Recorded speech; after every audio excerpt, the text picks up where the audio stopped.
Act 3, Scene 1. Windsor. A park beside Frogmore House. Enter Sir Hugh Evans and Simple. I pray you now, good Master Slender Servingman, and friend Simple by your name, which way have you looked for Master Caius that calls himself Doctor of Physic? Marry, sir, the petty ward, the park ward, every way, old Windsor way, and every way but the town way. I most vehemently desire you. You will also look that way? I will, sir. Oh, bless my soul, how full of colours I am, and trembling of mind. I shall be glad if ye have deceived me. Oh, how melancholy I am. I will nog his name's Uranus about his name's custard when I have good opportunity for the work. Oh, bless my soul. To shallow rivers, to falls, melodious bursting madrigals, then where we make our beds, roses and 1,000 fragrant posies. Mercy on me. I have great dispositions to cry. Melodious birds sing madrigals, when as I sat in Babylon, and 1,000 fragrant posies, the shallow rivers to whose falls melodious birds sing madrigals. Yonder he is, coming this way, Sir Hugh. He is welcome to shallow rivers to whose falls. Heaven prosper the right. What weapons is he? No weapon, sir. There comes my master, Master Shallow, and another gentleman from Frogmore. Over the stile, this way. I pray you, give me my gown. Keep it in your arms. How now, Master Parson? Good morrow, good Sir Hugh. Keep a gamester from the dice and a good student from his book, and it is wonderful. Ah, sweet end page. God save you, good Sir Hugh. God bless you from his mercy's sake, all of you. What, the sword and the word? Do you study them both, Master Parson? And youthful still in your doublet and hose this raw rheumatic day? There is reasons and causes for it. We are come to you to do a good office, Master Parson. Oh, very well. What is it? Yonder is a most reverend gentleman who, belike having received wrong by some person, is at most odds with his own gravity and patience that you ever saw. I have lived 80 years and upward. I never heard a man of his place, gravity, and learning so wide of his own respect. What is he? I think you know him, Master Dr. Caius, the renowned French physician. God's will and his passion of my heart. I had as lief you tell me of a mess of porridge. Why? He has no more knowledge in Hippocrates and Galen, and he is a knave besides, a cowardly knave as would desires to be acquainted with all. I warrant you, he's the man should fight with him. Oh, sweet end page. It appears so by his weapons. Keep them asunder. Here comes Dr. Caius. Nay, good Master Parson, keep in your weapon. So do you, good Master Doctor. Disarm them and let them question, let them keep their limbs whole and hack our English.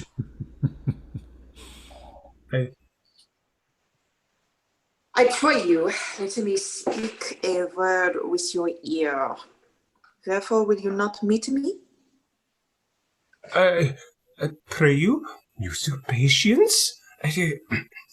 In good time.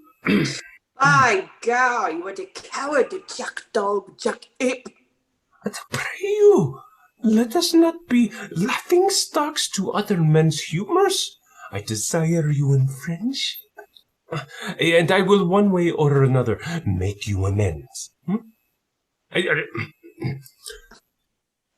By Jesu, I shall knock your urinal about your knave's coxcomb! Diable! Jacobi, mein Hostiateur. Have I not stayed for him to kill him? Have I not? At the place I did appoint? As I am Christian soul, now look you, this is the place appointed. I'll be judgment by mine host of the garter. Peace, I say. Gallia and Gaul, French and Welsh, soul curer and body curer. That is very good. Excellent. Peace, I say. Hear mine, host of the garter. Am I politic? Am I subtle? Am I a Machiavel? Shall I lose my doctor? No, he gives me the potions and the motions. Shall I lose my parson, my priest, my Sir Hugh? No, he gives me the proverbs and the noverbs. Give me thy hand, terrestrial. So. Give me thy hand, celestial. So. Boys of art, I have deceived you both. I have directed you to wrong places. Your hearts are mighty, your skins are whole, and let burnt sack be the issue. Now come, lay their swords to pawn. Follow me, lads of peace. Follow, follow, follow. Afore God, a mad host. Follow, gentlemen, follow.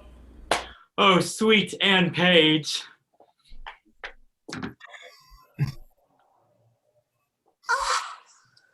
Do I perceive that? How do you make a dessert of us? This is well. He hath made us his flouting stock. I desire you that we may be friends, and let us gnaw our brains together to be revenge on this same skull scurvy cocking companion, host of the garter.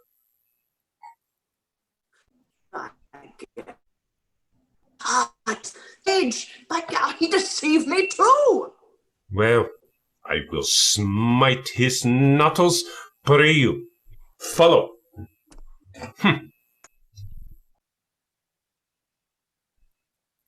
Act 3, Scene 2. A street in Windsor. Enter Robin, followed by Mistress Page.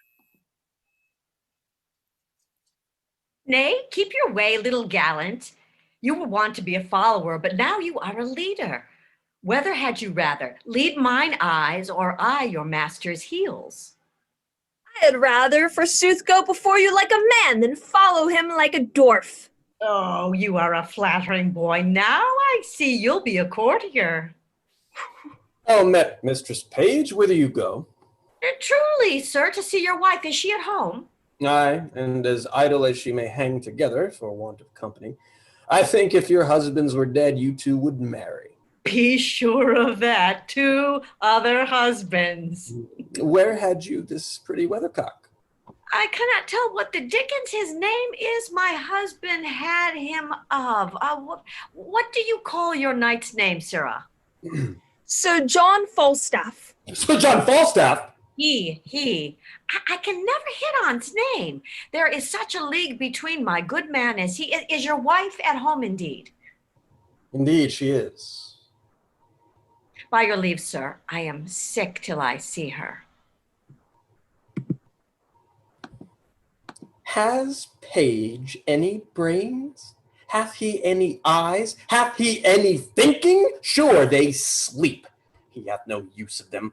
Why, this boy will carry a letter 20 mile as easy as a cannon will shoot point blank 12 score. He pieces out his wife's inclination. He gives her folly motion and advantage. And now she's going to my wife, and Falstaff's boy with her. A man may hear this shower sing in the wind, and Falstaff's boy with her! Good plots they are laid, and our revolted wives share damnation together. Well, I will take him, then torture my wife, pluck the borrowed veil of modesty from the so-seeming Mistress Page, divulge Page himself for a secure and willful Actaeon, and to these violent proceedings all my neighbors shall cry, aim. The clock gives me my cue, and my assurance bids me search. There I shall find Falstaff. I shall be rather praised for this than mocked, for it is as positive as the earth is firm that Falstaff is there. I will go. Well met, Master Ford. And trust me, a good knock. I have good cheer at home, and pray you all go with me. I must excuse myself, Master Ford. And so must I, sir. We have appointed to dine with Mistress Anne, and I would not break her for more money than I'll speak of. We have lingered about a match between Anne Page and my cousin Slender, and this day we shall have our answer. I hope I have your good will, Father Page. You have, Master Cinder. I stand wholly for you, but my wife, Master Doctor, is for you altogether. Ah, Vigar and the maid is love for me. My nurse quickly tell me so much. What say you to young Master Fenton? He capers, he dances, he has eye of youth, he writes verses, he speaks holiday, he smells April and May. He will carry it, he will carry it. 'Tis in his buttons, he will carry it. Not by my consent, I promise you. The gentleman is no having. He kept company with the wild prince and pawns. He is of too high a region, he knows too much. No, he shall not knit a knot in his fortunes with the finger of my substance. If he take her, let him take her simply. The wealth I have waits on my consent, and my consent goes not that way. I beseech you, heartily, some of you go home with me to dinner. Besides your cheer, you shall have sport. I will show you a monster. Master Doctor, you shall go. So shall you, Master Page, and you, Sir Hugh. Well, fare you well. We shall have the freer wooing at Master Page's. Go home, John Rugby. I come anon. Farewell, my hearts. I will to my honest knight Falstaff and drink canary with him. I think I shall drink in pipe wine first with him. I'll make him dance. Will you go, gentles? Have with you to see this monster.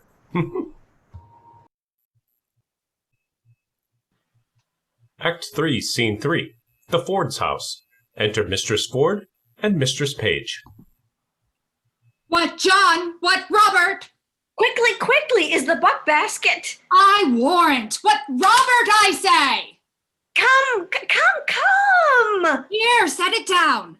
Give your men the charge. We must be brief.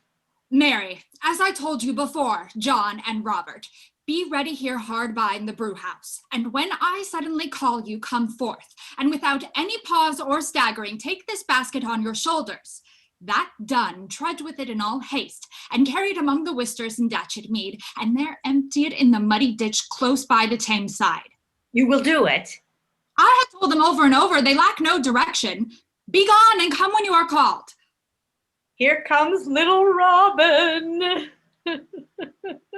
How now, my eyes musket? What news with you? My master, Sir John, is coming at your back door, Mistress Ford, and requests your company. You little Jacqueline, have you been true to us? I'll be sworn, my master knows not of your being here, and hath threatened to put me into everlasting liberty if I tell you of it, for he swears he turned me away. Thou'rt a good boy. This secrecy of thine shall be a tailor to thee, and shall make thee a new doublet and hose. I'll go hide me. Do so. Go tell thy master I am alone. Mistress Page, remember you your cue? I warrant thee, if I do not act it, hiss me. Go to, then. We'll use this unwholesome humidity, this gross, watery pumpion. We'll teach him to know turtles from jays. Have I caught thee, my heavenly jewel? Why, now let me die, for I have lived long enough. This is the period of my ambition. Oh, this blessed hour. Oh, sweet Sir John. Mistress Ford, I cannot cog, I cannot prate, Mistress Ford. Now shall I sin in my wish. I would thy husband were dead. I'll speak it before the best lord. I would make thee my lady. I, your lady, Sir John. Alas, I should be a pitiful lady. Let the court of France show me such another. I see how thine eye would emulate the diamond. Thou hast the right arched beauty of the brow that becomes the ship Tyre, the Tyre valiant, or any Tyre of Venetian admittance. Oh, a plain kerchief, Sir John. My brows become nothing else, nor that well neither. Thou art a tyrant to say so. Thou wouldst make an absolute courtier, and the firm fixture of thy foot would give an excellent motion to thy gait in a semicircled farthingale. I see what thou wert, if fortune thy foe were not, nature thy friend. Come, thou canst not hide it. Oh, believe me, there's no such thing in me. What made me love thee? Huh? Let that persuade thee. There's something extraordinary in thee. Come, I cannot cog and say thou art this and that like a many of these lisping hawthorn buds that come like women in men's apparel and smell like buckler's berry in simple time. I cannot. But I love thee, none but thee, and thou deservest it. Do not betray me, sir. I fear you love Mistress Page. Thou might as well say I love to walk by the counter gate, which is as hateful to me as the reek of a lime kiln. Well, heaven knows how I love you, and you shall one day find it. Oh, keep in that mind. I'll deserve it. Nay, I must tell you, so you do, or else I could not be in that mind. Mistress Ford! Mistress Ford! Here's Mistress Page at the door, sweating and blowing and looking wildly, and would speaks with you presently. She shall not see me. I will ensconce me behind the arras. Oh, pray you do so. She's a very tattling woman. Oh, what's the matter? How now? Oh, Mistress Ford, what have you done? You're shamed, you're overthrown, you're undone forever! What's the matter, good Mistress Page? Oh, well a day, Mistress Ford, having an honest man to your husband, to give him such a cause of suspicion. What cause of suspicion? What cause of suspicion? Out upon you! How am I mistaken you? Why, alas, what's the matter? Your husband's coming hither, woman, and with all the officers in Windsor to search for a gentleman that he says is here now in the house by your consent to take an ill advantage of his absence. You are undone. 'Tis not so, I hope. Heaven pray it be not so, that you have such a man here. But 'tis most certain your husband's coming with half Windsor at his heels to search for such a one. I come before to tell you. If you know yourself clear, why I am glad of it. But if you have a friend here, convey him out. Be not amazed. Call all your senses to you, defend your reputation, or bid farewell to your good life forever. What shall I do? There is a gentleman, my dear friend, and I fear not mine own shame so much as his peril. I had rather than £1,000 he were out of the house. For shame! Never stand. You had rather, and you had rather. Your husband's here at hand. Bethink you of some conveyance in the house. You cannot hide him. Oh, how have you deceived me? Oh, look, there is a basket. If he be of any reasonable stature, he may creep in there and throw foul linen upon him, as if it were going to bucking, or it is whiting time. Send him by your 2 men to Datchet Mead. Oh, he's too big to go in there. What shall I do? Oh. Let me see it. Let me see it. Oh, let me see it. I'll in. Follow your friend's counsel. I'll in. What, Sir John Falstaff? Are these your letters, knight? I love thee. Oh, help me away. Let me creep in here. I'll never... Help to cover your master, boy. Call your men, Mistress Ford, you dissembling knight. What, John? Robert! John! Go take up these clothes here quickly. Where's the cowl staff? Look how you drumble. Carry them to the laundress in Datchet Mead. Quickly, come. There you. Come near. If I suspect without cause, why then make sport at me. Then let me be your jest. I deserve it. How now? Whither bear you this? To the laundress, forsooth. Why, what have you to do whither they bear it? You were best meddle with buck-washing. Buck? I would I could wash myself of the buck. Buck! Buck! Buck! I buck! I warrant you, buck, and of the season too. It shall appear. Gentlemen, I have dreamed tonight. I'll tell you my dream. Here be my keys. Ascend my chambers. Search, seek, find out. I'll warrant will unkennel the fox. Let me stop this way first.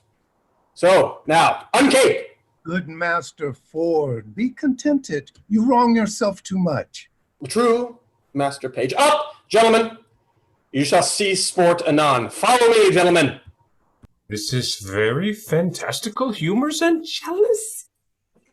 Ah, 'tis not the fashion of France. It is not jealous in France. Nay, follow him, gentlemen. See the issue of his search. Is there not a double excellency in this? I know not which pleases me better, that my husband is deceived or Sir John. What a taking was he in when your husband asked who was in the basket? I am half afraid he will have need of washing, so throwing him into the water will do him a benefit. Ah, hang him, dishonest rascal. I would all of the same strain were in the same distress. I think my husband hath some special suspicion of Falstaff's being here, for I never saw him so gross in his jealousy till now. I will lay a plot to try that, and we will yet have more tricks with Falstaff. His dissolute disease will scarce obey his medicine. Shall we send that foolish carrion, Mistress Quickly, to him, and excuse his throwing into the water, and give him another hope to betray him to another punishment? We will do it. Let him be sent for tomorrow, 8 o'clock, to have amends. Can I find him? Maybe the knave bragged of that he could not compass. Heard you that? You use me well, Master Ford, do you? Aye, I do so. Heaven make you better than your thoughts. Amen. You do yourself mightily wrong, Master Ford. I must bear it. If there be anybody in the house, and in the chambers, and in the coffers, and in the presses, heaven forgive me my sins at the day of judgment. Begone, nor I too. There is nobody's. Fie, Master Ford, are you not ashamed? What spirit, what devil suggests this imagination? I would not have your distemper in this kind for the wealth of Windsor Castle. Well, 'tis my fault, Master Page. I suffer for it. You suffer a bad conscience. Your wife is as honest omens as I will desires among 5,000 and 500 too. My God, I see 'tis an honest woman. Well, I promised you a dinner. Come, walk in the park. I pray you, pardon me. I will hereafter make known to you why I have done this. Come, wife. Come, Mistress Page. I pray you, pardon me. Pray, heartily pardon me. Let's go in, gentlemen, but trust me, we'll mock him. I do invite you tomorrow morning to my house to breakfast. After, we'll a birding together. I have a fine hawk for the bush. Shall it be so? Anything. If there is one, I shall make 2 in the company. If there be 1 or 2, I shall make it a 3rd. But pray you go, Master Page. I pray you now, remembrance tomorrow on the lousy knave mine oast. That is good, by God, with all my heart. Lousy knave, to have his jibes and his mockeries.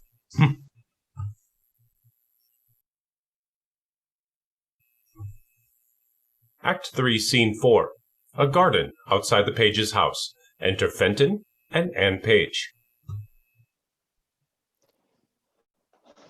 I see I cannot get thy father's love. Therefore no more turn me to him, sweet Nan. Alas, how then? Why, thou must be thyself. He doth object I am too great of birth, and that my state being galled with my expense, I seek to heal it only by his wealth. Besides these other bars he lays before me, my riots past, my wild societies, and tells me 'tis a thing impossible I should love thee but as property. Maybe he tells you true. No, heaven so speed me in my time to come. Albeit I will confess thy father's wealth was the first motive that I wooed thee, Anne. Yet wooing thee, I found thee more value than stamps in gold or sums or in sealed bags. And 'tis the very riches of thyself that now I aim at. Gentle Master Fenton, yet seek my father's love, still seek at it, sir. If opportunity and humblest suit cannot attain it, why then, hark you hither. Break that talk, Mistress Quickly. My kinsman shall speak for himself. I'll make a shaft or a bolt on it, slid, 'tis but virtuing. Be not dismayed. No, she shall not dismay me. I care not for that, but I am afeard. Hark ye, Master Slender would speak a word with you. I come to him. This is my father's choice. Oh, what a world of vile, ill-favored faults. Looks handsome and 300 pounds a year. And how does good Master Fenton? Pray you, a word with you. She's coming to her cuz. Oh boy, thou hadst a father. I had a father, Mistress Anne. My uncle can tell you good jest of him. Pray you, uncle, tell Mistress Anne the jest how my father stole geese out of a pen. Good uncle. Mistress Anne, my cousin loves you. Aye, that I do, as well as I love any woman in Gloucestershire. He will maintain you like a gentlewoman.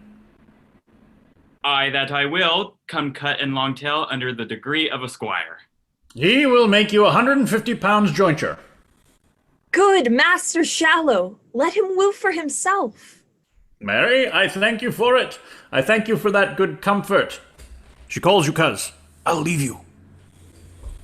Now, Master Slender. Now, good Mistress Anne. What is your will? My will? Odds heartlings, that's a pretty jest indeed. I never made my will yet, I thank heaven. I am not such a sickly creature, I give heaven praise. I mean, Master Slender, what would you with me? Truly, for my own part, I would little or nothing with you. Your father and my uncle hath made motions, if it be my luck, so. If not, happy man be his dole. They can tell you how things go better than I can. You may ask your father. Here he come. Now, Master Slender. Love him, daughter Anne. Why, how now? What does Master Fenton here? You wrong me, sir. Thus still to haunt my house. I told you, sir, my daughter is disposed of. Hey, Master Page, be not impatient. Good Master Fenton, come not to my child. She is no match for you. Sir, will you hear me? No, good Master Fenton. Come, Master Shallow, come, son Slender, in knowing my mind. You wronged me, Master Fenton.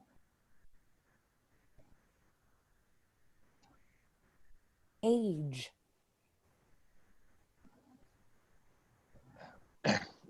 Good Mistress Page, For that I love your daughter in such a righteous fashion as I do, perforce against all checks, rebukes, and manners, I must advance the colors of my love and not retire.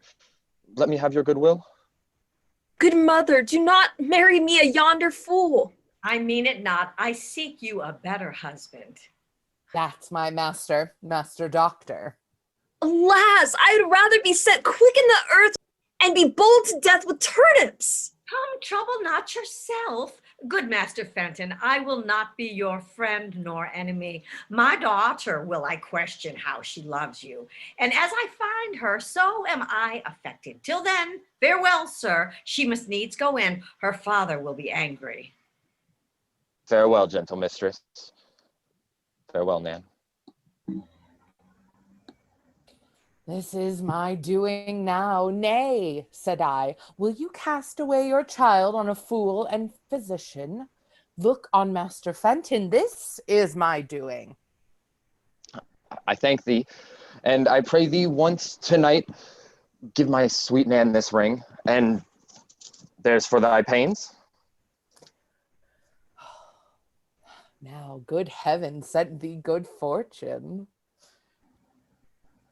What kind heart he hath. A woman would run through fire and water for such a kind heart. But yet I would my master had Mistress Anne. Or Master Slender had her. In sooth, I would Master Fenton had her. Oh, I will do what I can for them all three, for so I have promised and may be as good as my word, but suspiciously for Master Fenton. Well, I must another errand to Sir John Falstaff from my two mistresses. Oh, what a beast I am to slack it.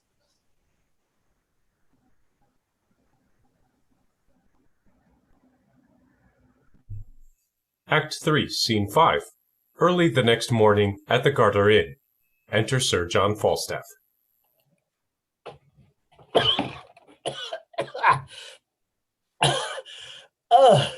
Bought off, I say. Yes, sir. Go, fetch me a quart of sack, and put a toast in it.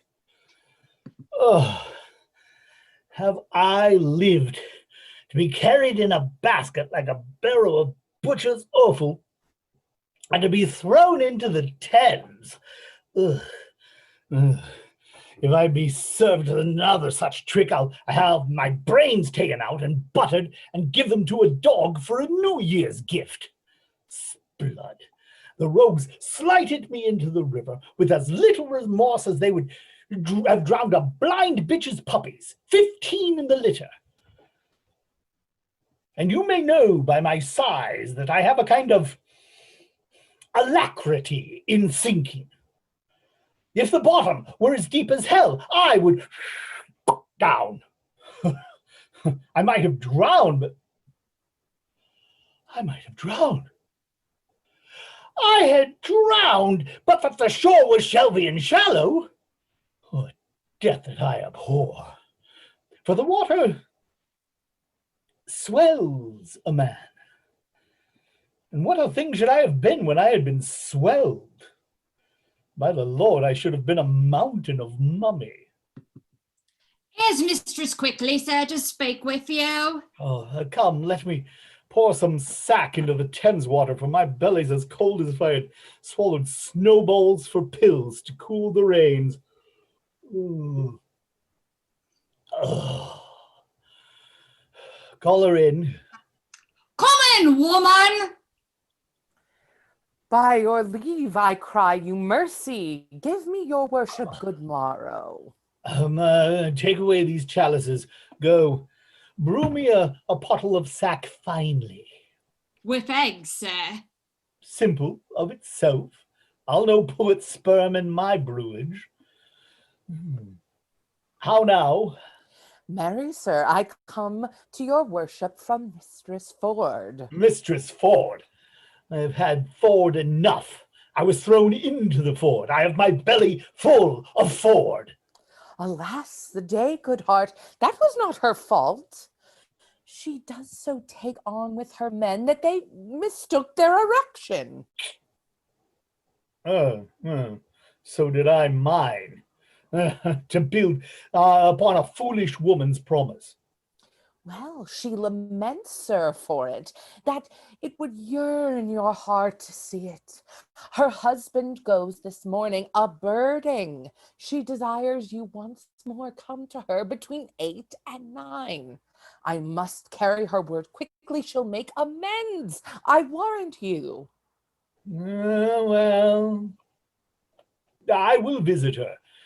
Tell her so, and bid her think what a man is. Let her consider his frailty, and then judge of my merit. I will tell her. Do so. Between 9 and 10, sayest thou? 8 and 9, sir. Well, begone. I will not miss her. Peace be with you, sir. I marvel I hear not of Master Brooke. He sent me word to stay within. I like his money well. Oh, here he comes. God bless you, sir. Now, Master Brooke, you come to know what hath passed between me and Ford's wife. That indeed, Sir John, is my business. Master Brooke, I will not lie to you. I was at her house at the hour she appointed me. And sped you, sir? Very ill-favoredly, Master Brooke. How so, sir? Did she change her determination? No, Master Brooke. But the Peking cornuto, her husband, Master Brooke, dwelling in a continual larum of jealousy, comes me in the instant of our encounter, after we had embraced, kissed, protested, and, as it were, spoke the prologue of our comedy. And at his heels, a rabble of his companions, thither provoked and instigated by his distemper, and forsooth, to search his house for his wife's love. What, while you were there? While I was there. And did he search for you and could not find you? You shall hear. As good luck would have it, comes in one Mistress Page, gives intelligence of Ford's approach, and in her invention and Ford's wife's distraction, they conveyed me into a buck basket. A buck basket? A buck basket. By the Lord, a buck basket. Rammed me in with foul shirts and smocks, socks, foul stockings, greasy napkins, that Master Brooke. There was the rankest compound of villainous smell that ever offended nostril. And how long lay you there? Nay, you shall hear, Master Brooke, what I have suffered to bring this woman to evil for your good. Being thus crammed in the basket, a couple of Ford's knaves, his hinds, were called forth by their mistress to carry me in the name of foul clothes to Datchet Lane. They took me on their shoulders, met the jealous knave their master in the door, who asked them once or twice what they had in their basket. I quaked for fear, lest the lunatic knave would have searched it, but fate, ordaining he should be a cuckold, held his hand. Well, on went he for a search, and away went I for foul clothes. But mark the sequel, Master Brooke. I suffered the pangs of 3 several deaths. First, an intolerable fright to be detected with a jealous, rotten bellwether.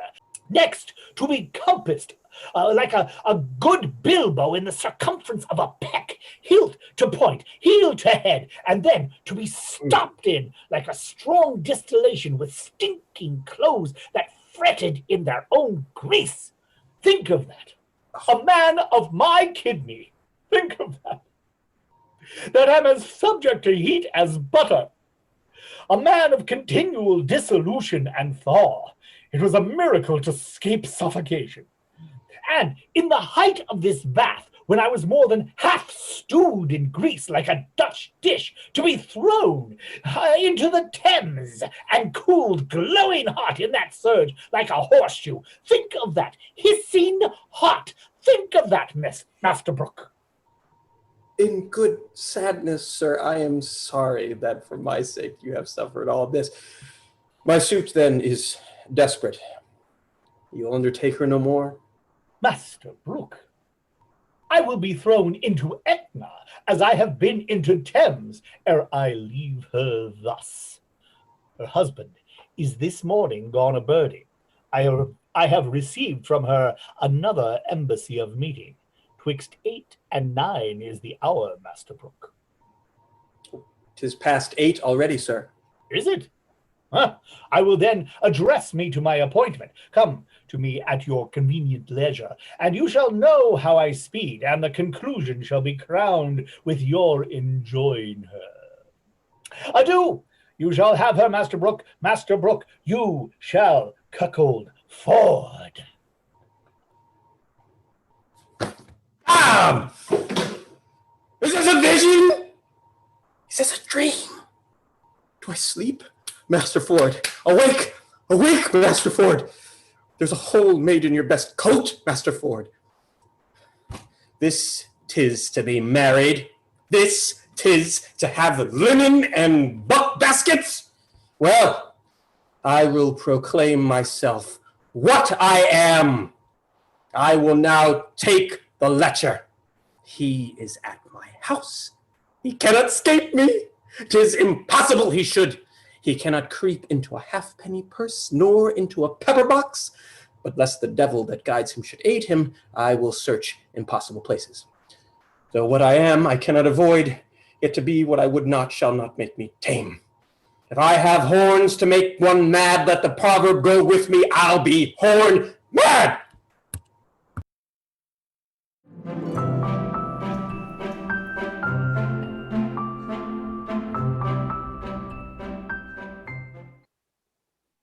Act 4, Scene 1. Windsor, Sir Hugh's schoolyard. Enter Mistress Page, Mistress Quickly, and William. Is he at Master Ford's already, thinkst thou? Sure he is by this, or will be presently. But truly, he is very courageous mad about his throwing into the water. Mistress Ford desires you to come suddenly. I'll be with her by and by, but I'll bring my young man here to school. Look, where has master comes? 'Tis a playing day, I see. How now, Sir Hugh? No school today? No, Master Slender is let the boys leave to play. Blessings of his heart. Sir Hugh, my husband says my son profits nothing in the world at his book. I pray you, ask him some questions in his accidence. Come. Hither, William. Hold up your head. Come. Come on, Sarah, hold up your head. Answer your master, be not afraid. William, how many numbers is in nouns? 2. Truly, I thought there had been one number more, because they say odds nouns. Peace your tattlings. What is fair, William? Vulgaire. Polecats? There are fairer things than polecats, sure. You are very simplicity, woman. I pray you, peace. What is lapis, William? A stone. And what is a stone, William? A pebble. No, it is lapis. I pray you, remember in your brain. Lapis. That is a good William. Well, what is he, William, that does lend articles? Articles are borrowed of the pronoun and thus declined. Singularita, nominativo, ik, ik, ak. Nominativo, igegak. Yes. Pray you, Mark. Genitivo, uyes. Well, what is your accusative case? Accusativo, inca. I pray you have your remembrance, child. Accusativo, unk, ank, og. Hang hog is Latin for bacon, I warrant you. Leave your brabbles, woman. What is the vocative case, William? O vocativo, o. Remember, William, vocative is carrot. And that's a good route. No woman, Faber. Peace. What is your genitive case, plural, William? Genitive case? Aye. Genitive. Autumn, autumn, autumn.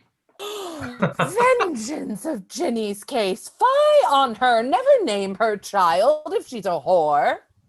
For shame, woman.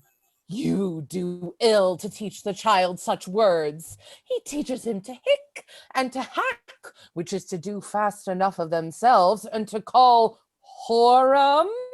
Fie upon you. Woman, art thou lunatics?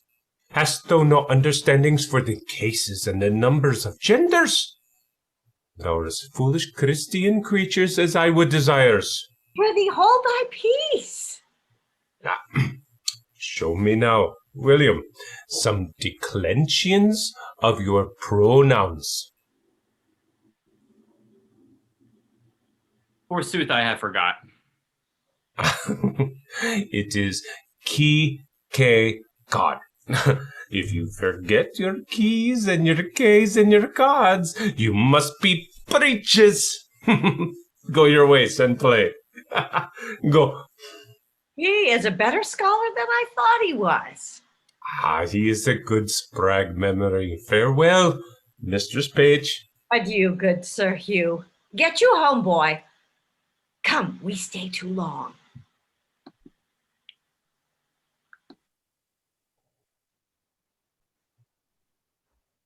Act 4, Scene 2. The Ford's house. Enter Sir John Falstaff and Mistress Ford. Mistress Ford, your sorrow hath eaten up my sufferance. I see you are obsequious in your love, and I profess requital to a hair's breadth. Not only, Mistress Ford, in the simple office of love, but in all the accoutrement, compliment, and ceremony of it. But are you sure of your husband now? He's a birding, sweet Sir John.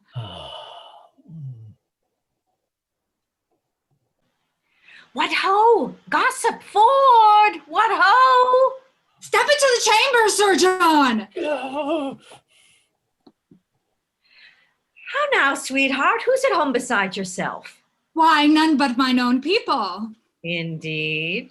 No, certainly. Speak louder.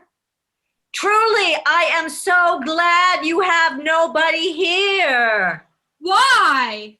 Why, woman, your husband is in his old loons again. He so takes on yonder with my husband, so rails against all married mankind, so curses all Eve's daughters of what complexion soever, and so buffet himself on the forehead, crying, peer out, with any madness I have ever yet beheld, seemed but tameless. Civility and patience to this his distemper he is in now.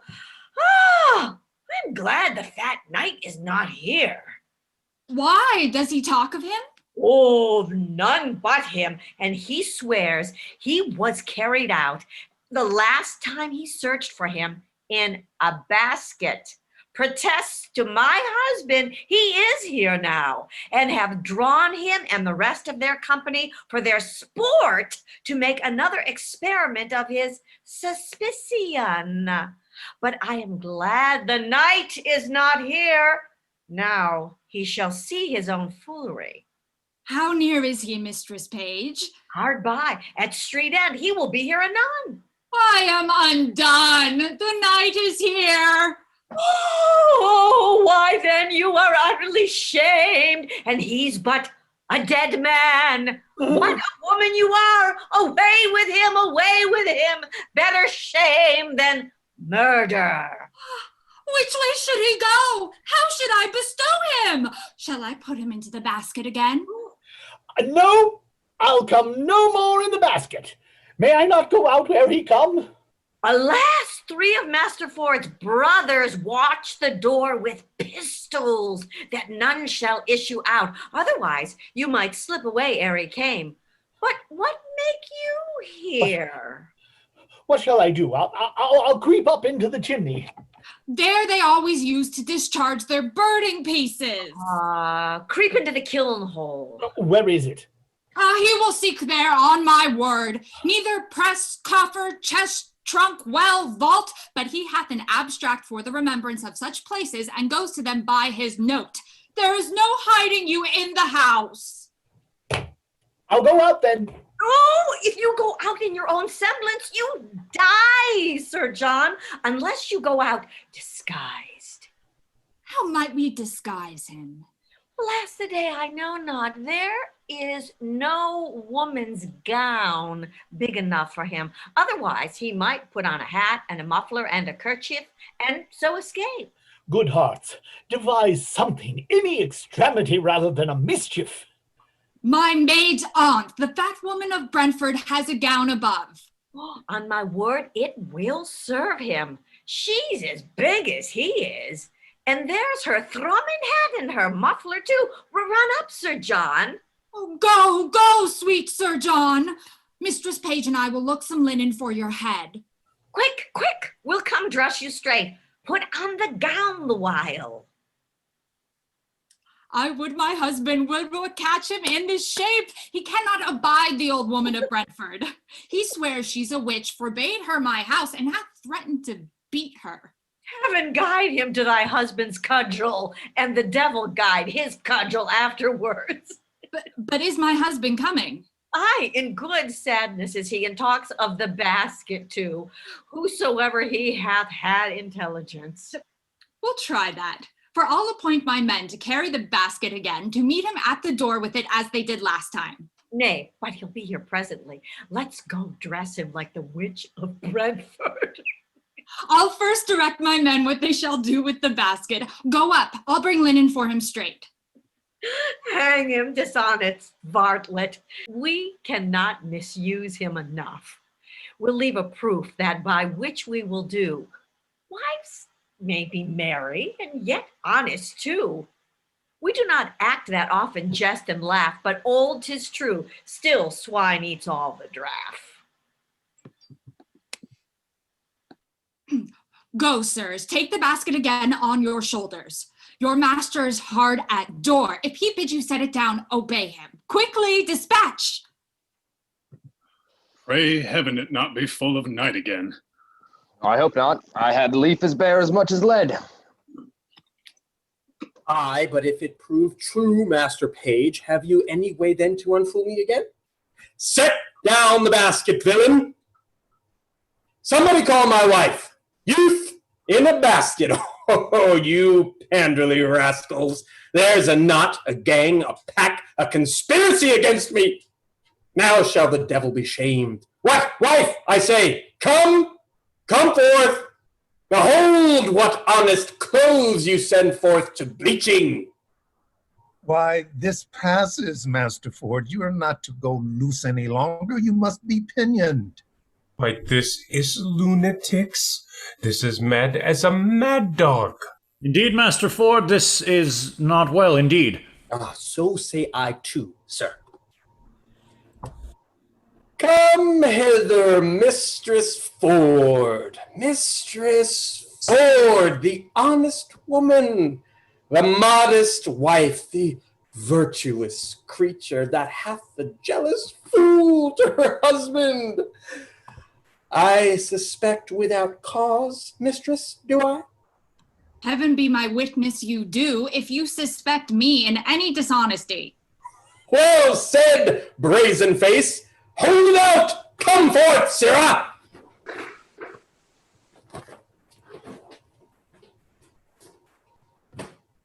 This passes. Are you not ashamed? Let the clothes alone. I shall find you anon. 'Tis unreasonable. Will you take up your wife's clothes? Come away. Empty the basket, I say. Why, man, why? Master Page, as I am a man, there was once conveyed out of my house yesterday in this basket. Why may not he be there again? In my house, I am sure he is. My intelligence is true. My jealousy is reasonable. Pluck me out all the linen. If you find a man there, he shall die a flea's death. Here is no man. By my fidelity, this is not well, Master Ford. This wrongs you. Master Ford, you must pray and not follow the imaginations of your own heart. This is jealousies. He is not here I seek for. No, nor nowhere else but in your brain. Help to search my house this one time. If I find not what I seek, show no color for my extremity. Let me forever be your table sport. Let them say of me, as jealous as Ford, that searched a hollow walnut for his wife's lemon. Satisfy me once more. Once more search with me. What ho, Mistress Page, come you and the old woman down. My husband will come into the chamber. Old woman. What old woman's that? Why, it is my maid, Aunt of Brentford. A witch, a queen, an old cousin queen. Have I not forbid her my house? She comes of errands, does she? We are simple men. We do not know what's brought to pass under the profession of fortune-telling. She works by charms, by spells, by the figure, and such daubery as this is beyond our element. We know nothing. Come down, you witch, you hag, you come down, I say. Nay, good sweet husband, good gentleman, let him not strike the old woman. Come, Mother Pratt, come, give me your hand. No, Pratt her. Out of my door, you witch, you rag, you baggage, you polecat, you runyon, out, out! I'll conjure you, I'll fortune tell you! Are you not ashamed? I think you have killed the poor woman. Nay, he will do it. 'Tis a goodly credit for you. Oh, hang her, witch! By yea or no, I think the woman is a witch indeed. I like not when a woman has a great beard. It's by a great beard under her muffler. Will you follow, gentlemen? I beseech you, follow. See but the issue of my jealousy. If I cry out thus upon no trail, never trust me when I open again. Let's abase him here a little further. Come, gentlemen.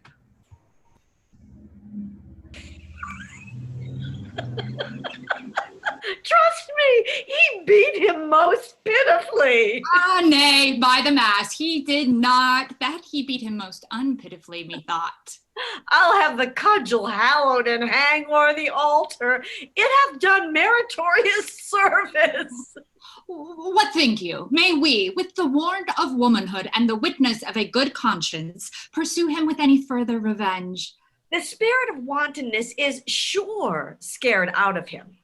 If the devil have him not in fee simple with fine and recovery, he will never, I think, in the way of waste, attempt us again. Well, shall we tell our husbands how we have served him? Yes, by all means, if it be but to scape the figures out of your husband's brains. If they can find in their hearts the poor, unvirtuous, fat knight shall be any further afflicted, we too will still be the ministers. I warrant they'll have him publicly shamed, and methinks there would be no period to the jest should he not be publicly shamed. Come to the forge with it, then shape it. I would not have things cool.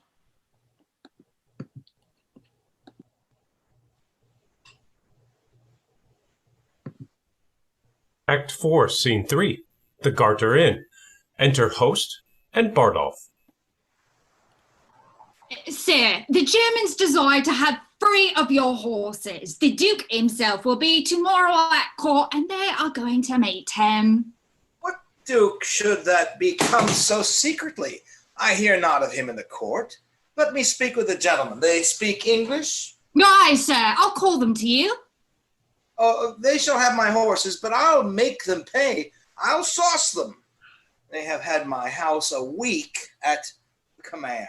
I have turned away my other guests. They must come off. I'll sauce them. Come.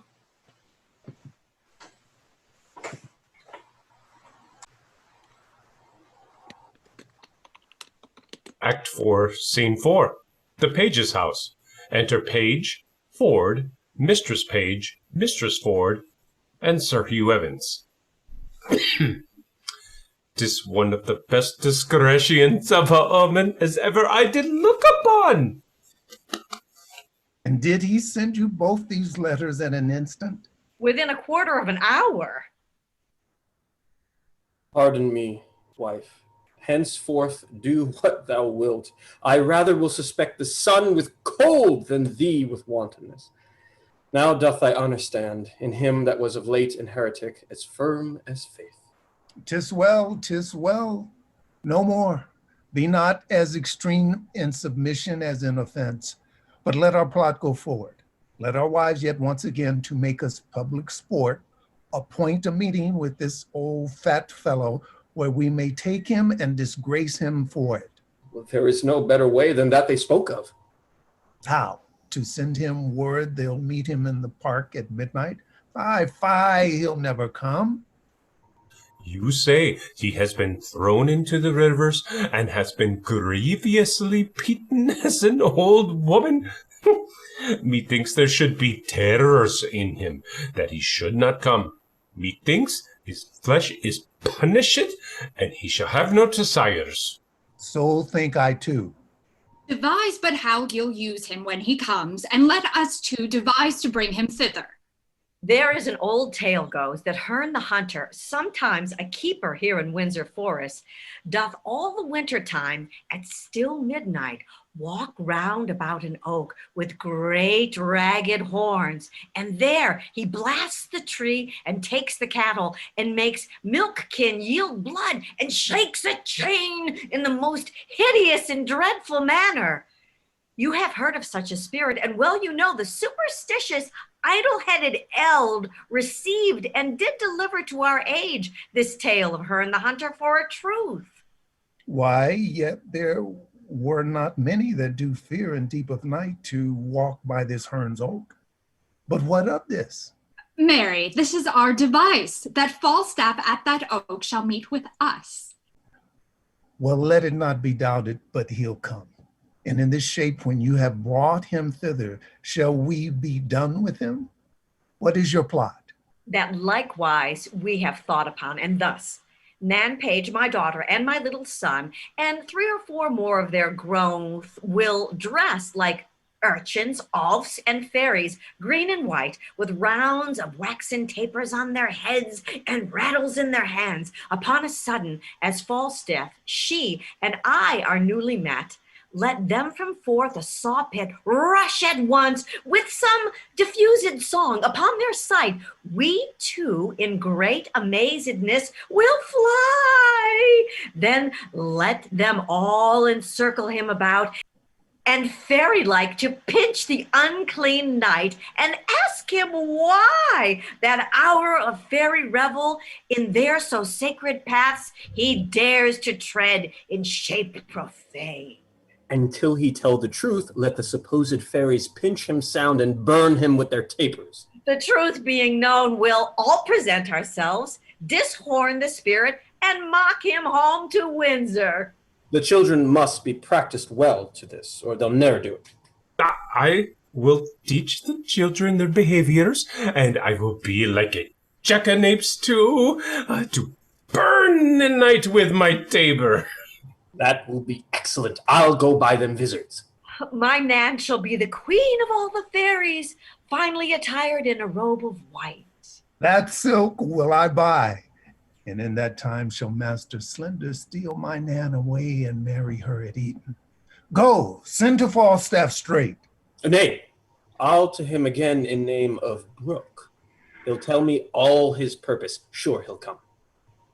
Fear you not that. Go get us properties and tricking for our fairies. Let us about it. It is admirable pleasures and very honest knaveries. Go, Mistress Ford. Send quickly to Sir John to know his mind. I'll go to the doctor. He hath my good will, and none but he to marry with Nan Page. That Slender, though well landed, is an idiot, and he my husband best of all effects. The doctor is well moneyed, and his friends potent at court. He, none but he, shall have her, though 20,000 worthier come to crave her.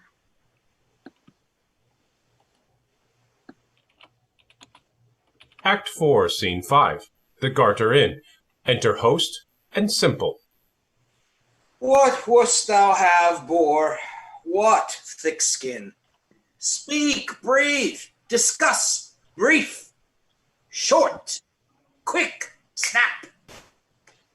Marry, sir, I come to speak with Sir John Falstaff from Master Slender. Well, there's his chamber, his house, his castle, his truckle, his standing bed and truckle bed. 'Tis painted about with the story of the prodigal, fresh and new. Go, knock and call.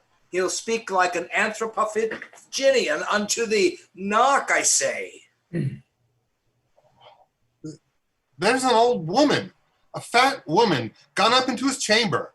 I'll be so bold as stay, sir, till she come down. I come to speak with her indeed. A fat woman. The night may be robbed. I'll call. Bully knight, bully Sir John, speak from thy lungs military. Art thou there? It is thine host, thy Ephesian calls. How now, mine host? Here's a Bohemian Tartar, tarries the coming down of thy fat woman. Let her descend, bully, let her descend. My chambers are honorable. Fie. Privacy, fie. Oh, there was, mine host, an old fat woman, even now with me, but she's gone. Pray you, sir, was it not the wise woman of Brentford? Aye, Mary, was it, muscle shell? What would you with her? My master, sir, my master Slender sent to her, seeing her go through the streets, to know, sir, whether one Nym, sir, that beguiled him of a chain, had a chain or no. I spake with the old woman about it. And what says she, I pray, sir? Mary, she says that the very same man that beguiled Master Slender of his chain cozened him of it. I could have spoken with the woman herself. I had other things to have spoken with her too from him. What are they? Let us know. Aye, come, quick. I may not conceal them, sir. Conceal them, or thou diest. Why, sir, there were nothing but about Mistress Anne Page, to know if it were my master's fortune to have her or no. 'Tis his fortune. What, sir? To have her or no. Go, say the woman told me so. May I be bold to say so, sir? Aye, sir, like who more bold? I thank your worship. I shall make my master glad with these tidings. Thou art clerkly, Sir John. Was there a wise woman with thee? Aye, that there was, mine host. One that hath taught me more wit than ever I learned before in my life, and I paid nothing for it neither, but was paid for my learning. Out! Alas, sir, cozenage, mere cozenage! Where be my horses? Speak well of them, Varletto. Run away with the cozeners, for so soon as I came beyond Eton, they threw me off from behind one of them in a slough of mire, and set spurs and away, like 3 German devils, 3 Dr. Faustus says. They are gone but to meet the Duke, villain. Do not say they be fled. Germans are honest men. Where is mine host? What is the matter, sir?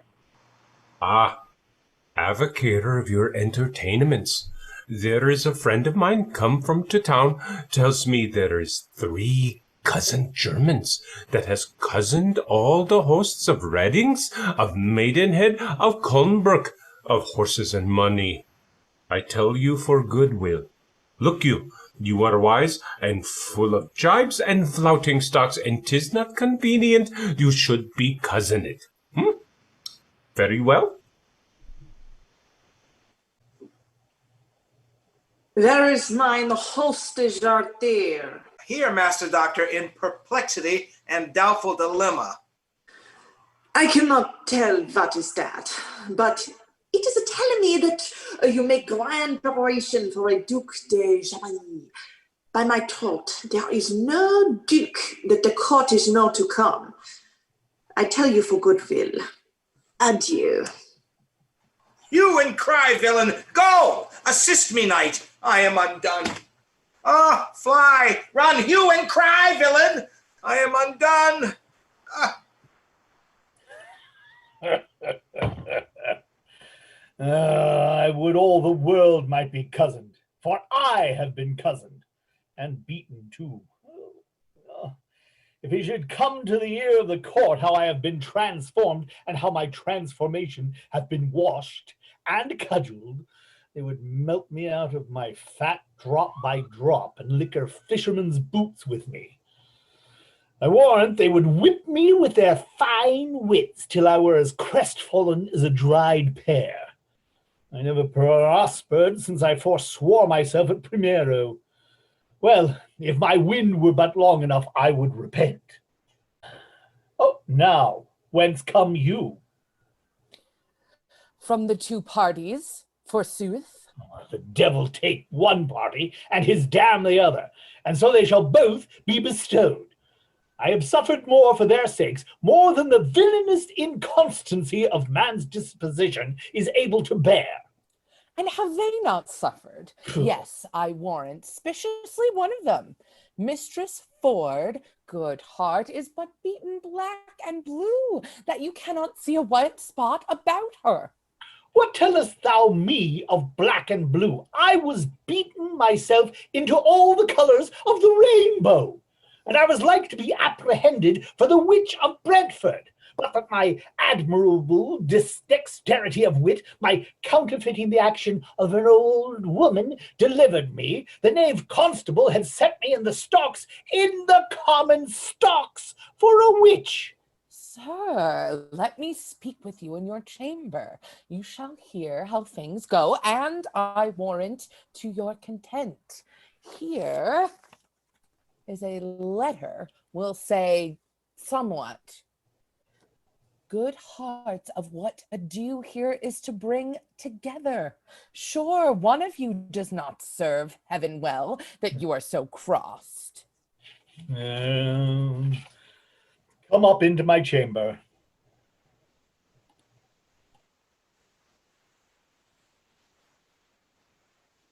Act 4, Scene 6. Another room at the Garter Inn.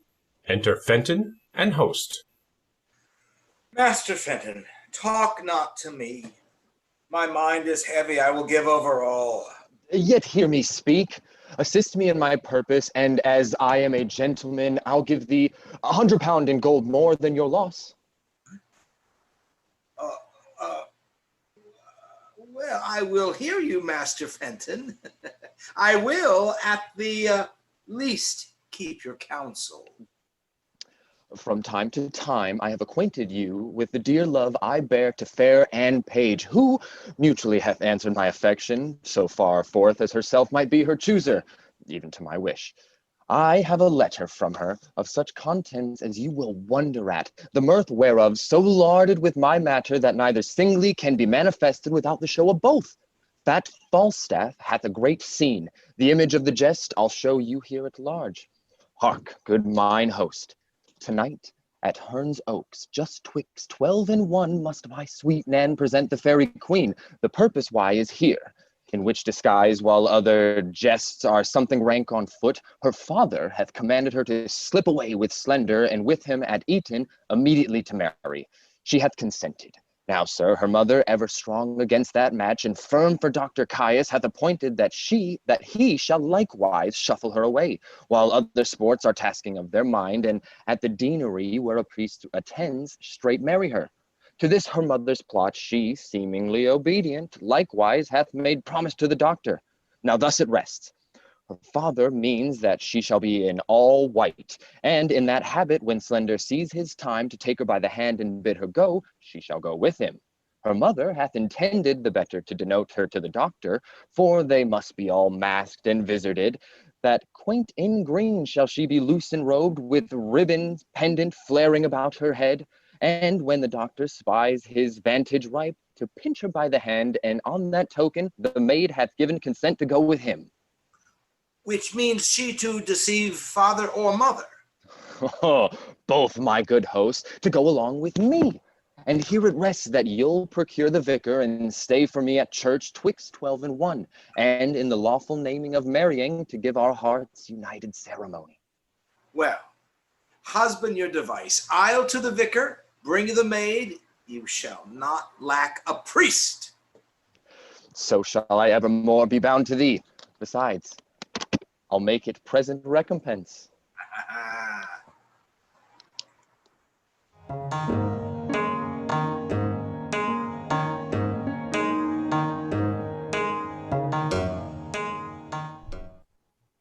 Act 5, Scene 1. The Garter Inn. Enter Sir John Falstaff and Mistress Quickly. Prithee, no more prattling. Go, I'll hold. This is the third time. I hope good luck lies in odd numbers. Away, go. They say there is divinity in odd numbers, either in nativity, chance, or death. Away. I'll provide you a chain, and I'll do what I can to get you a pair of horns. Away, I say. Time wears. Hold up your head and mince. Ah, how now, Master Brooke? Master Brooke, the matter will be known tonight or never. Be you in the park about midnight at Hearn's Oak, and you shall see wonders. Went you not to her yesterday, sir, as you told me you had appointed? I went to her, Master Brooke, as you see, like a poor old man. But I came from her, Master Brooke, like a poor old woman. That same knave Ford, her husband, hath the finest mad devil of jealousy in him, Master Brooke, that ever governed frenzy.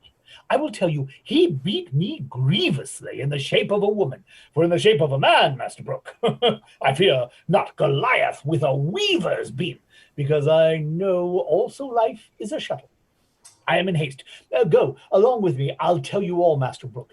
Since I plucked geese, played truant, and whipped top, I knew not what 'twas to be beaten till lately.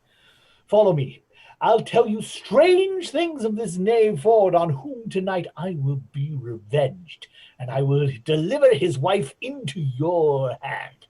Follow. Strange things in hand, Master Brooke. Follow.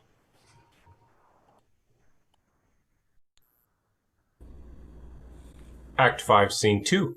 Windsor Park. Enter Page, Shallow, and Slender. Come, come, we'll couch i' the castle ditch till we see the light of our fairies.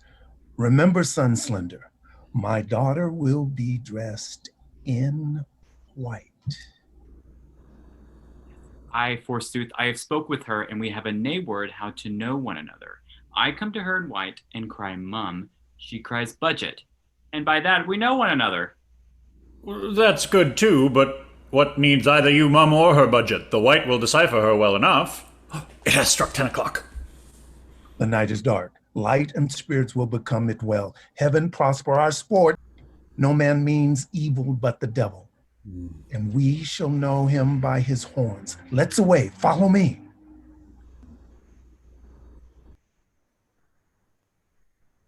Act 5, Scene 3. A street in Windsor. Enter Mistress Page, Mistress Ford, and Dr. Caius. Master Doctor, my daughter is in green. When you see your time, take her by the hand, away with her to the deanery, and dispatch it quickly. Go before into the park. We two must go together. I know what I have to do. Adieu. Fare you well, sir. My husband will not rejoice so much at the abuse of Falstaff as he will chafe at the doctor's marrying of my daughter. But 'tis no matter. Better a little chiding than a great deal of heartbreak. Where is Nan now, and her troop of fairies, and the Welsh devil Hugh? They are all couched in a pit hard by Hearn's Oak with obscured lights, which, at the very instant of Falstaff's and our meeting, they will at once display to the night. Oh, that cannot choose but amaze him. If he be not amazed, he will be mocked. If he be amazed, he will every way be mocked. We'll betray him finally. Against such lewdsters and their lechery, those that betray them do no treachery. The hour draws on. To the oak, to the oak!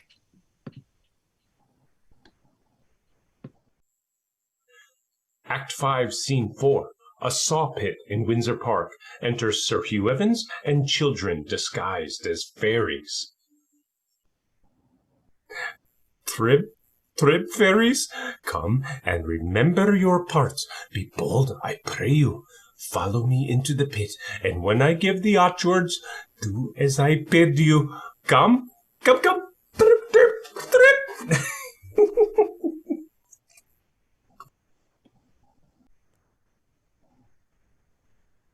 Act 5, Scene 5. Hearn's Oak in Windsor Park. Enter Sir John Falstaff, wearing a buck's head. The Windsor bell hath struck 12. The minute draws on. Now the hot-blooded gods assist me. Remember, Jove, thou wast a bull for thy Europa.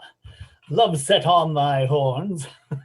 Oh, powerful love, that in some respects makes a beast a man, in some other a man a beast. You were also, Jupiter, a swan for the love of Leda.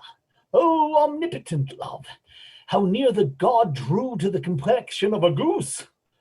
A fault done first in the form of a beast. Oh, Jove, a beastly fault. And then another fault in the semblance of a fowl. Think on it, Jove, a foul fault. When gods have hot backs, what shall poor men do? For me, I am here a Windsor stag, and the fattest, I think, in the forest. Oh, send me a cool rut time, Jove, or who can blame me to piss my tallow? Who comes here? My doe?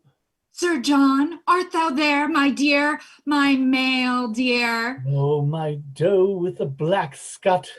Oh, let the sky rain potatoes. Let it thunder to the tune of green sleeves. Hail, kissing comfits, and snow airing goes. Let there come a tempest of provocation. I will shelter me here. Mistress Page has come with me, sweetheart. Ah, divide me like a bribed buck. Eat your haunch, and I'll keep my sides to myself. My shoulders for the fellow of this walk, and my horns I bequeath to your husband. Am I a woodman? Ha! Speak I like Herne the Hunter? Why, now is Cupid a child of conscience. He makes restitution as I am a true spirit. Welcome. Alas, what noise! Heaven forgive our sins! Oh. Away! Away! Away! Oh. I think the devil will not have me damned, lest the oil that's in me should set hell on fire. He would never else cross me thus.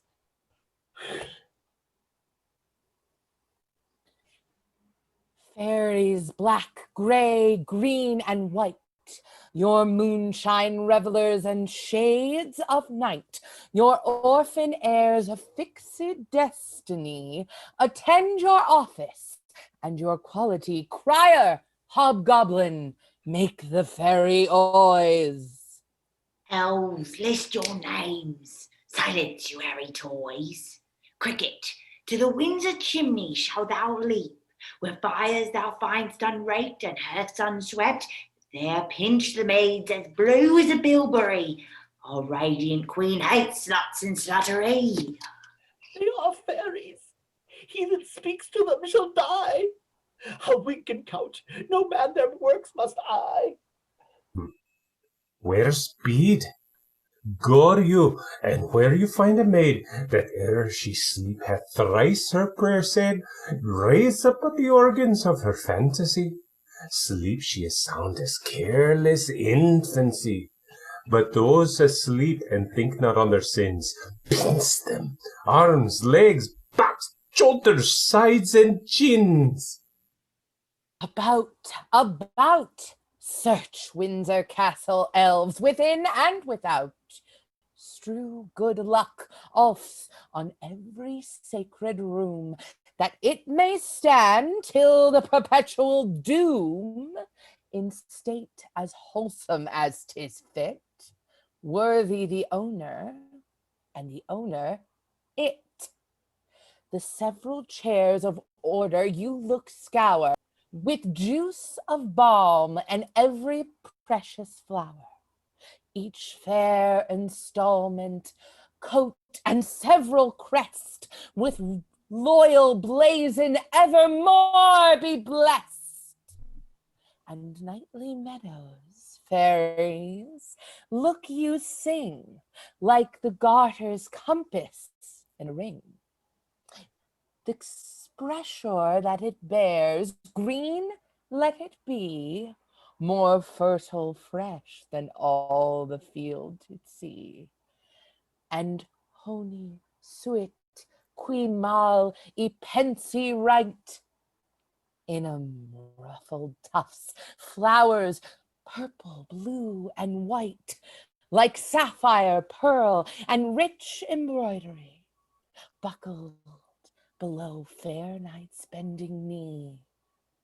Fairies use flowers for their charactery. Away, disperse! But till 'tis 1 o'clock, our dance of custom round the oak of Herne the hunter, let us not forget. Pray you, lock end in end, yourself in order set, and 20 glowworms shall our lanterns be, to guide our measure round about the tree. But stay! I smell a man of Middle earth. Oh, heavens defend me from that Welsh fairy, lest he transform me to a piece of cheese. O worm, thou wast o'erlooked even in thy birth. With trial fire, touch me with his finger end. If he be chaste, the flame will back descend, and turn him to no pain. But if he start, it is the flesh of a corrupted heart. A trial, come! Come! Will this wood take fire? Corrupt, and tainted in desire. About him, fairies, sing a scornful rhyme, and as you trip, still pinch him to your time.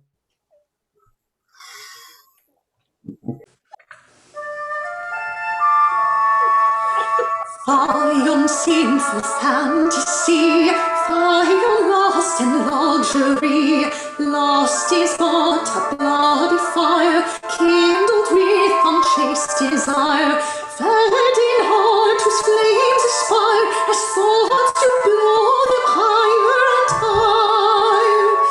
Pinching fairies mutually, pinching for his villainy. Pinch him and burn him and turn him about, till candles in starlight and moonshine be out.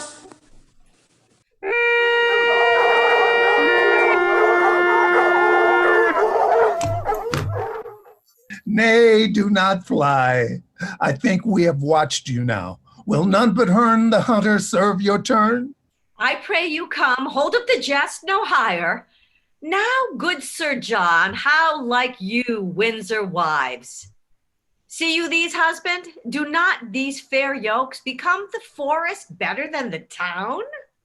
Now, sir, who's a cuckold now? Master Brooke, Falstaff's a knave, a cuckoldly knave. Here are his horns, Master Brooke. And, Master Brooke, he hath enjoyed nothing of Ford's but his buck basket, his cudgel, and 20 pounds of money, which must be paid to Master Brooke. His horses are arrested for it, Master Brooke.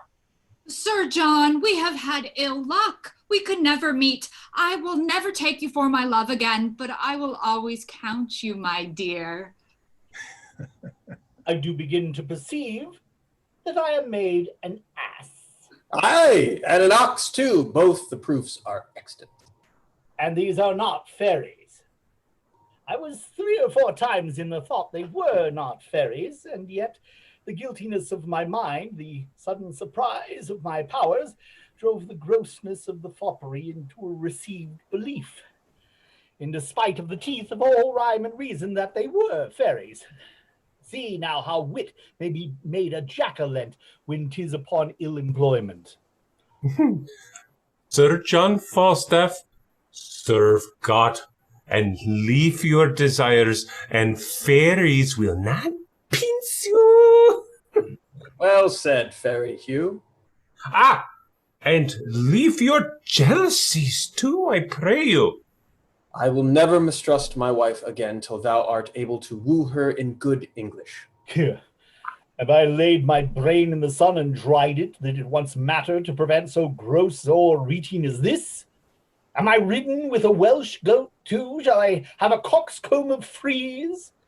So 'tis time I were choked with a piece of toasted cheese.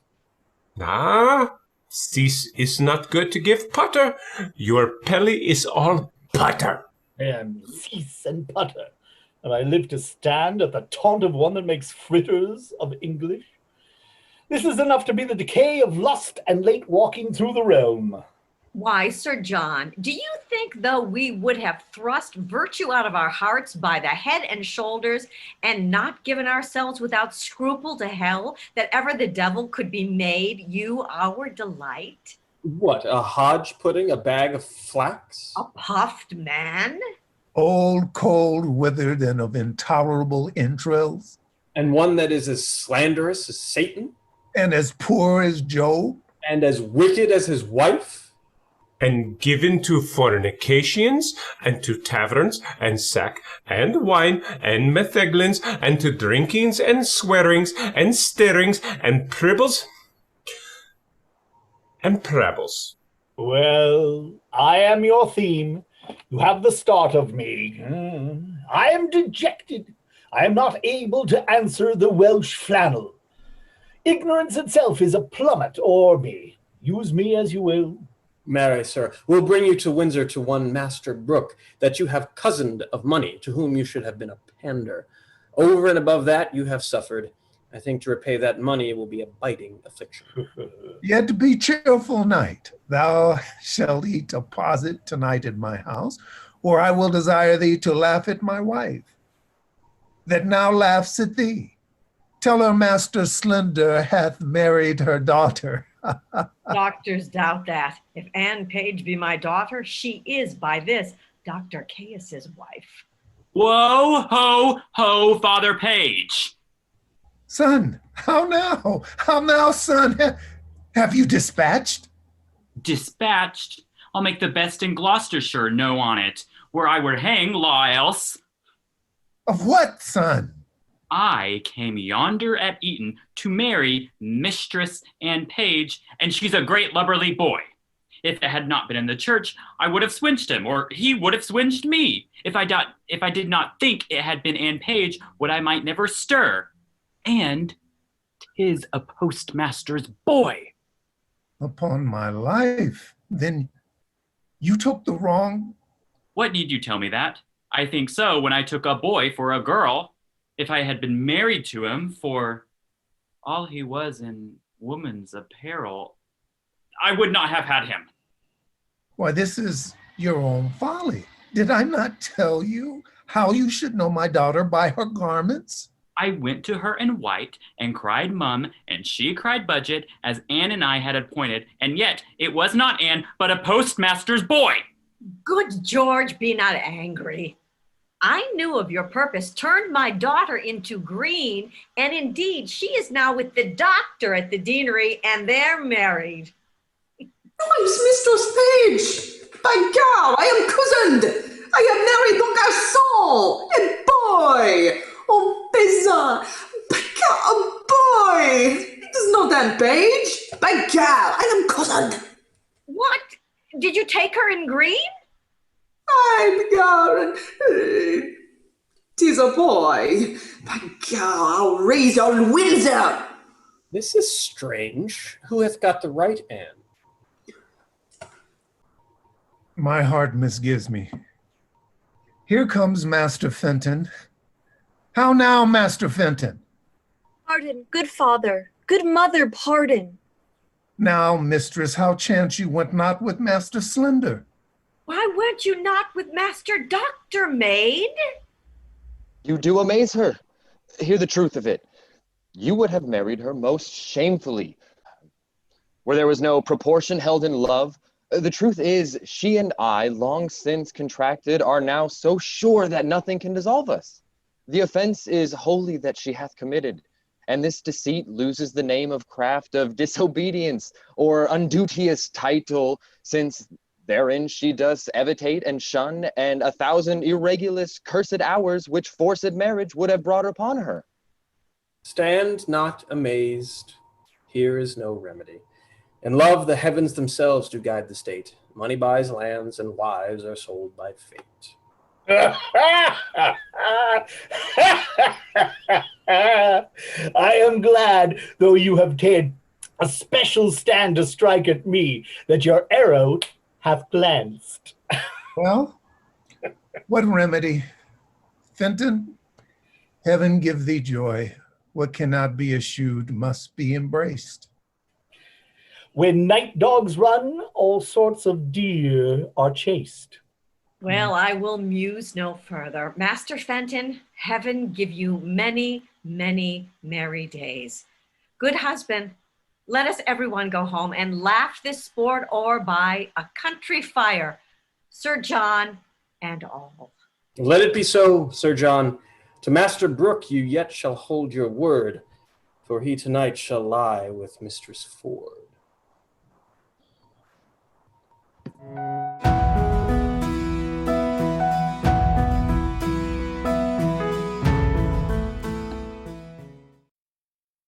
Thank you for tuning in. We hope you enjoyed our reading of the Merry Wives of Windsor. Let's welcome back our players, Jason Rennie, Christopher Carbo, Taylor Marr, Sasha Venn, Megan Wells, Ron Dorn, Emily Vasilis, Emily Hall, Caitlin McCormick, Michael Burkhart, John Eddings, Brandon Doyle, Mark Tracy, Lucas Nelson, Ben Birmingham, and I am Mary Carrick. Join us next time for Henry IV, Part 2.